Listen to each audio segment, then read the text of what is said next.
कुछ दिनों पहले हुए देश के उपराष्ट्रपति जगदीप धनखड़ की मिमिक्री करने को लेकर बवाल मचा हुआ है। राज्यसभा से निलंबित सांसद कल्याण बनर्जी ने उपराष्ट्रपति के बोलने की शैली की नकल उतारी थी, जिसका वीडियो बनाते हुए राहुल गांधी नजर आए थे, जिसके बाद उपराष्ट्रपति ने इस घटना की निंदा की। इसके साथ ही कई लोग कल्याण बनर्जी के विरोध में उतर आए।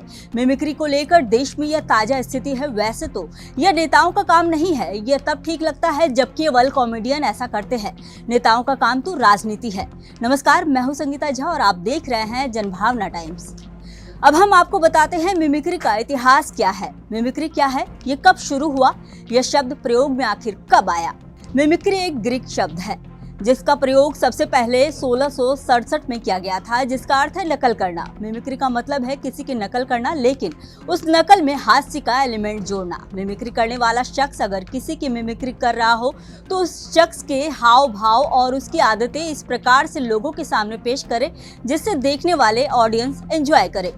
मिमिक्री की शुरुआत कब हुई, इसका फिलहाल तो कोई प्रमाण नहीं मिलता है, लेकिन 1970 से 1980 के दशक में जब संगीत अपने चरम पर हुआ करता था, उस दौरान भारत में गायकों के नाम पर रोज कार्यक्रम हुआ करते थे। जब गायक ब्रेक पर रहते थे तो ब्रेक के दौरान मिमिक्री आर्टिस्ट आकर उसे समय के फिल्मी कलाकारों की मिमिक्री किया करते थे। उस समय से लेकर भारत में अब तक मिमिक्री करने के आर्ट में काफी परिवर्तन आया है। भारत में मिमिक्री का इतिहास को लेकर मिमिक्री आर्टिस्ट सुनील पाल ने कहा कि जब नारद मुनि थे वह नकल भी करते थे। इसके साथ ही उन्होंने बताया कि अकबर के समय में भी जब अकबर और बीरबल बात करते थे तो नकल भी होती थी। उस समय बीरबल अकबर के सामने दूसरे राजाओं की नकल किया करते थे। बता दें कि राज्यसभा के सभापति जगदीप धनखड़ की मिमिक्री का मुद्दा गंभीर रूप लेता जा रहा है। वहीं नकल करने वाले सांसद कल्याण बनर्जी कह रहे हैं कि उनका अपमान करने का कोई इरादा नहीं था, उन्होंने किसी का नाम भी नहीं लिया था। इस मामले में द्रौपदी मुर्मू से लेकर पीएम नरेंद्र मोदी तक ने धनखड़ के अपमान पर प्रतिक्रिया दी है।